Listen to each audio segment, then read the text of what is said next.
Aloha everyone.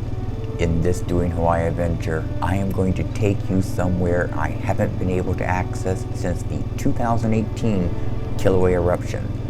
This area is special to me and I haven't been out here since November 7th of 2017. Now you might be asking, so where are we going? We are going to the lighthouse. We will get as close to what was the Champagne Ponds as we can. I will put a link at the end to a drone video for the area before the eruption. However, our first stop will be at the lighthouse. There's something there I want to show all of you.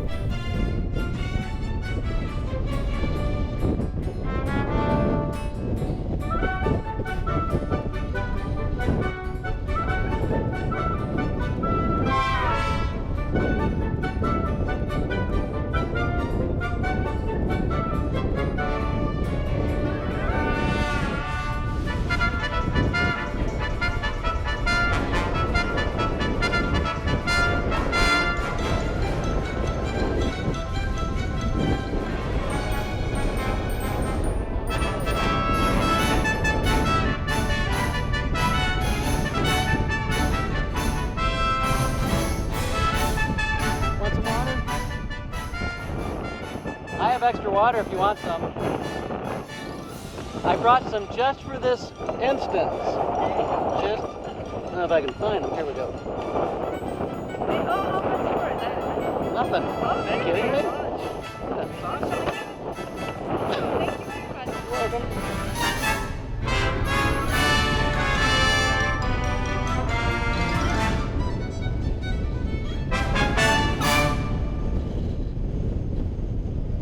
Now that's an excellent sight to see. It is hard to believe it's been over 2 years since I've been here.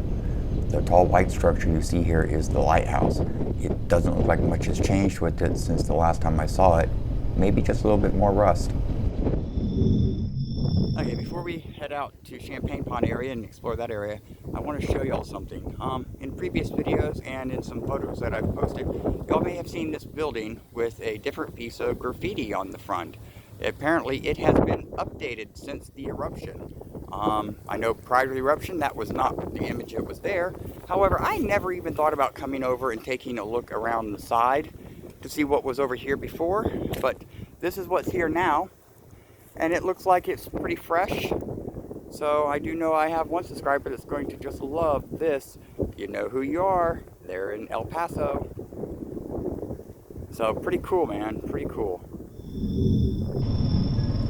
Okay, let's all head over to the area that was once Kapoho Bay. Before we get there, I will tell you this. You are in for a visual treat. There is no argument that the eruption was very destructive. However, what you are about to see, without any doubt, is evidence that it was just as creative.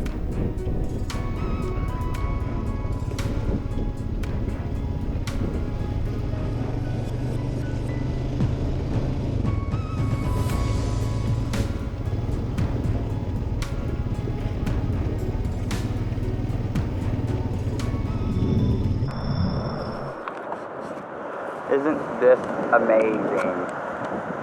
Just amazing.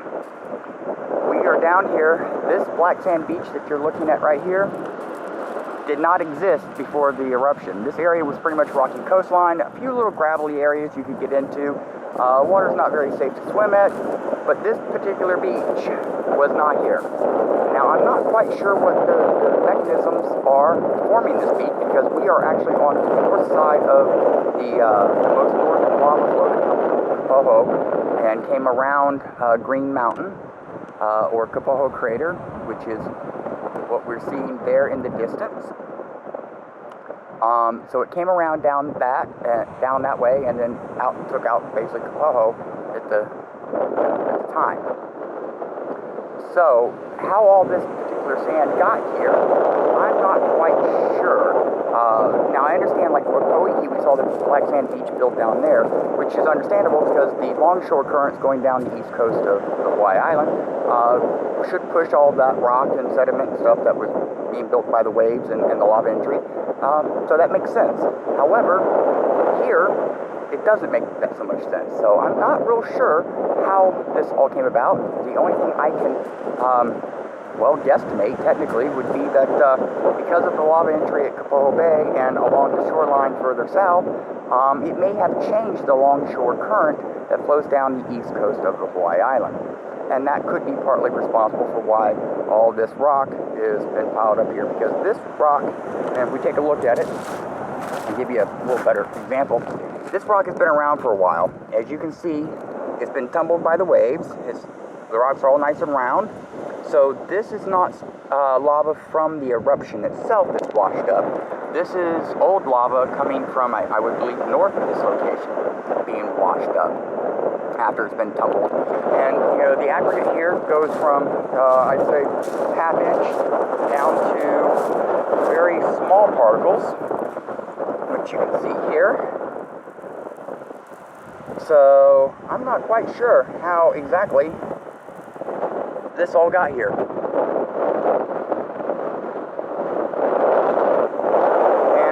we're going to try to give y'all a better look on something here. During the eruption, some of the USGS videos and stuff that I put on the channel showed an island forming out off the coast. And I've been asked a few times whatever happened to that island. Well, here's the answer. It is smaller, but it is still there. So that is the island in particular that we were watching form during the eruption. And as you can see, it's right there off the point of the new point of the island. Or one of the new points of the island, I should say. So just a spectacular view. Spectacular.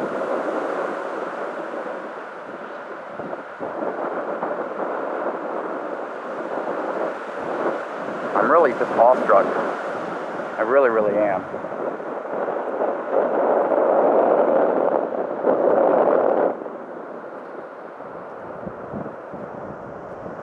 So, you may be wondering, well, Charles, how did you get down there? Well, the answer is real simple. I didn't walk.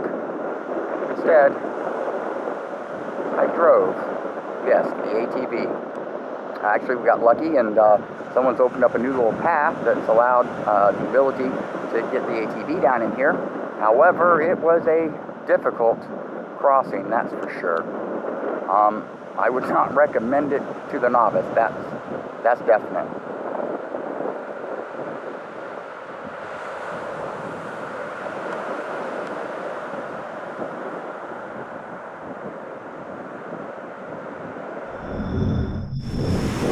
Okay, we went down further down the beach now, and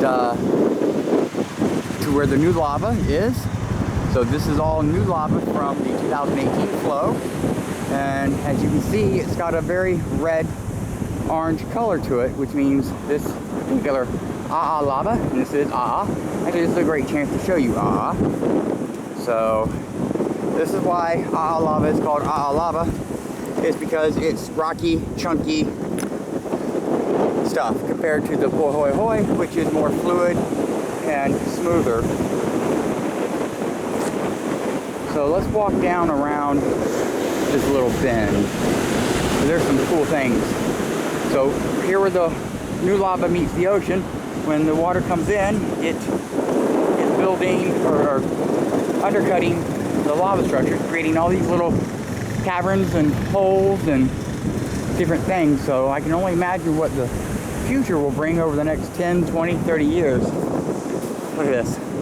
That right there is about, I'd say 20 feet high. Let's go on down. See, this right here is something I saw. I had to come show y'all. It is just so cool. Isn't that amazing?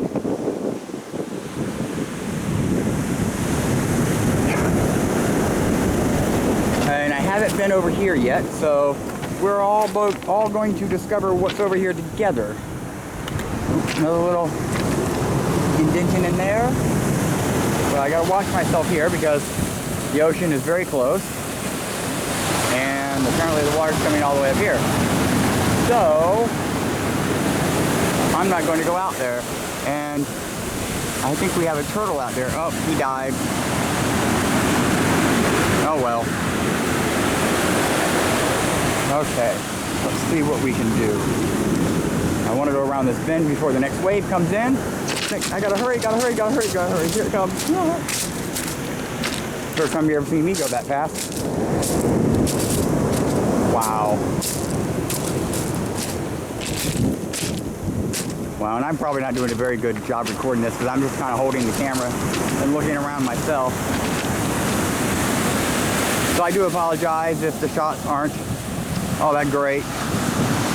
But I think you have to give me a little leeway here because I am just awestruck.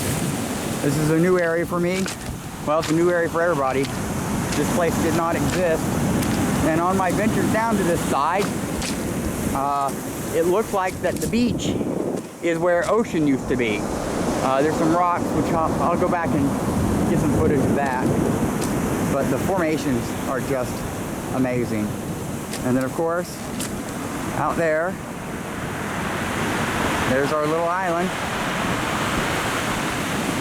Still there. Remnant of what it was during the eruption. But it is a new geological feature for the Hawaiian Islands, that's for sure.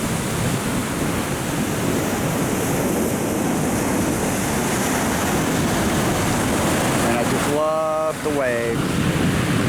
Just love them.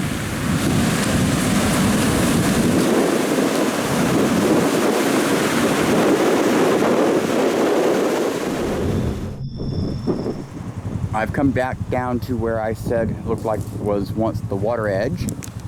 This is that area. You see all this white? That's usually what the rocks look like when they're submerged underwater at the ocean edge. And if I remember this area correctly, which it has changed so much, this used to be a cliff edge where the ocean waves would come down and smash into the rock bases, and yeah.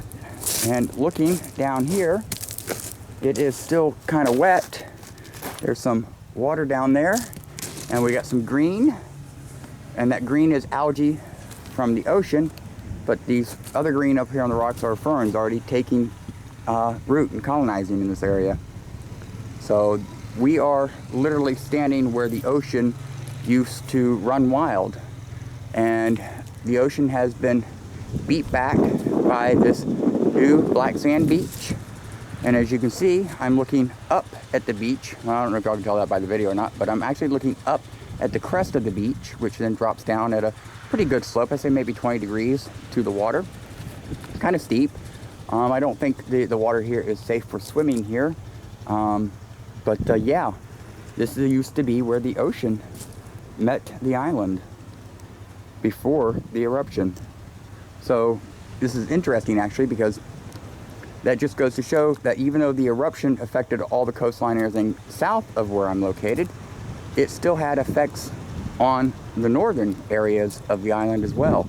So what I'm learning is that a volcanic eruption anywhere on the island potentially can change many areas of the island that aren't being directly affected by that particular eruption. Just absolutely amazing. Amazing.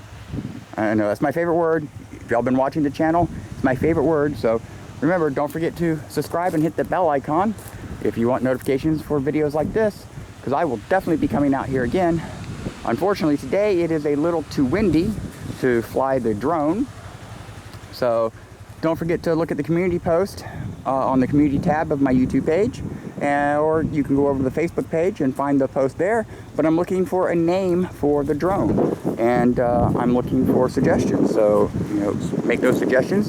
Don't do it in the comments of this video. I will not be looking here. The only places that you can officially submit your suggestion is going to be in the community tab post here on YouTube itself, or over on my Facebook page.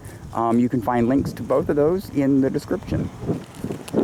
Oh, and also, don't forget to hit that thumbs up button and share. The wind is very strong here, but I wanted to show y'all this. Hopefully you can hear me. This is where I was down at the base of the rocks where I said that the ocean used to meet them. This is a cliff that people used to fish off of before the eruption. So I just wanted to give y'all a little different perspective on this area from above compared to below. Okay, we've come down the road that would normally lead to Champagne Ponds and Kapoho Bay, and I know this is the area because of these metal piling posts here, or whatever they used to be.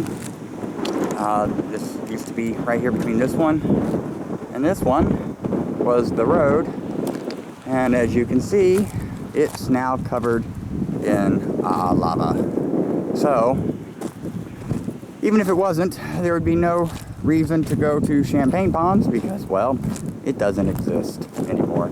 It's one of the great places that we lost, along with Kapoho Bay and Kapoho Village itself, and along with all the other houses and other areas, the hot ponds and the tidal pools, and, well, the list goes on and on and on. But nature is recreating the land for us to explore, which is what this video has been all about today. Exploring the new area of, well, I don't even know what this area was called before the eruption, to be honest with you. I just always refer to it as Champagne Ponds, which is this side, and of course the lighthouse, which is right there on that side. So that gives y'all an idea of just how far down we've been. And of course, Scott with the Pahoa Tours is out here with me today. He may have made a few appearances in the video already, I don't know. I'm just filming and filming and filming. Well, I guess that's going to do it for this video, everybody. I really do appreciate you watching. Don't forget to hit the subscribe button if you haven't, bell icon, all notifications if you want those. Hit that thumbs up button to let me know you like this content. Don't forget to share it on your favorite social media websites. And as always, you have an amazing morning, afternoon, or evening, because I know I am.